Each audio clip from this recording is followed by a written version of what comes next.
আসসালামু আলাইকুম সবাইকে। Welcome to my 10th video. আমি করছি 75 হার্ড চ্যালেঞ্জ, যেখানে আমাকে 5টি রুলস ফলো করতে হয়। আমি প্রতিদিন 45 মিনিট করে 2 বার ওয়ার্কআউট করি, 4 লিটার পানি খাই, সেলফ হেল্প বুক হিসেবে কোরআনের বাংলা অনুবাদ পড়ি, একটি ডায়েট ফলো করি এবং প্রগ্রেস পিকচার নেই। আজ আমার চ্যালেঞ্জের ডে 10। সকালে ঘুম থেকে উঠে ফ্রেশ হয়ে ফজর নামাজ পড়ি, তারপর হাফ লিটার পানি খেয়ে আমার প্রথম ওয়ার্কআউট সেশনের জন্য বের হই, যেখানে ছিল slow running, speed running, climbing rope, monkey bar dips, crunches, inverted row, hanging leg raise, battle rope, standing crunches with clap, standing toe touch, crossover toe touch এবং রানিং প্লাঙ্ক। তারপর স্লো রানিং করে হলে চলে আসি, হলে এসে 1 litre পানি খাই। আমার সকালের নাস্তায় ছিল পরোটা এবং ডাল সবজি।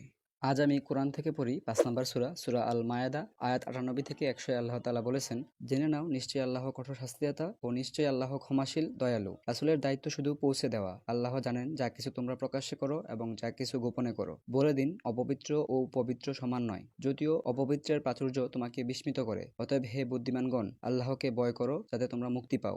আমার সেকেন্ড ওয়ার্কআউট সেশনে ছিল jumping Jack, standing bicycle crunches, squat, side crunches, leg rises, নি ক্রাঞ্চেস, ফ্লাটার কিক্স, সিট আপস, alternative app claps, crunches, Planck, push আপস, রাশিয়ান টুইস্ট। আমার দুপুরের খাবারে ছিল ভাত, মাছ, সবজি এবং লাল শাক। তারপর চিনি ছাড়া রং চা, বিকেলে কলা নেই, রাতে তেল ছাড়া পরোটা আর ডাল সবজির মাধ্যমে আমার আজকের টাস্ক কমপ্লিট হয়। আজকে এ পর্যন্তই। আল্লাহ হাফেজ।